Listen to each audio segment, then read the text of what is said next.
some news coming out that the NFL will eliminate the first and fourth preseason games, cutting the preseason to just 2 games. Further cuts back first-year head coaches like Kevin Stefanski and what they can do out on the field. Let's welcome in Browns beat reporter for cleveland.com and the plain dealer Dan Lobby. Dan, certainly not a surprise, but I think it does affect guys like Kevin Stefanski who haven't really had a chance to get their hands on their teams on the field yet. Yeah, it does. And even as the preseason has become more and more meaningless in the NFL and stars are just sitting out games, not even only playing like a series or two, they're just sitting games out.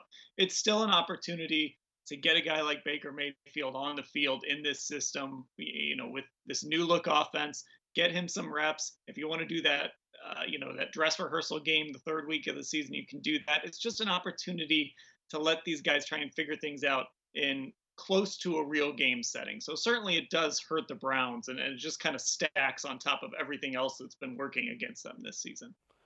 When you look at other things that may happen, do you get a sense that you're trending towards potentially pushing back the beginning of the season, or is that not something they're really thinking about at this point in time, or is it too early to tell? I think it's too early to tell. I think honestly we need to get to training camp first and see if training camp even gets kicked off in time. But again, the NFL, we've said this before, they've had the calendar working in their favor. Now it's starting to catch up to them a little bit. But even if the worst thing that happens is they have to cancel more preseason games, they can still try and target that September start date for the season. So they've still got some wiggle room because even though preseason games can play a role in building the roster and, like we say, getting those reps for some of these guys together, they are essentially meaningless games. And there were too many of them to begin with. So if the NFL can continue to kind of kick the can down the road a little bit, and so far the only cancellations have had to be preseason games, they can still maybe feel a little good about where this is going. And if you'd have told somebody a month ago that this was going to happen, I think they probably would have been surprised based on the trend being down with the pandemic, the COVID-19 pandemic. Things are trending back up, so that puts everything in question. How does a coach like Kevin Stefanski handle that? I mean, how do you deal with that?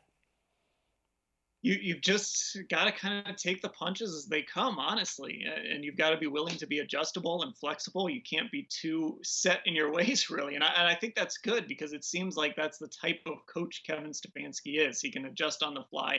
He's impressed me as a pretty unflappable guy. We obviously haven't seen him in heated moments how he reacts in those moments, but he seems like he's a flexible guy. He's got a plan, but he's willing to change it. And we'll kind of see. You mentioned how it's spiking in various places. The problem the NFL might face is a lot of those states where it's spiking are states where a lot of these players live in the off season. So then you get into guys flying in. Do they have to quarantine? Will certain states make them quarantine for 2 weeks? There's a lot of issues that still need to be worked out.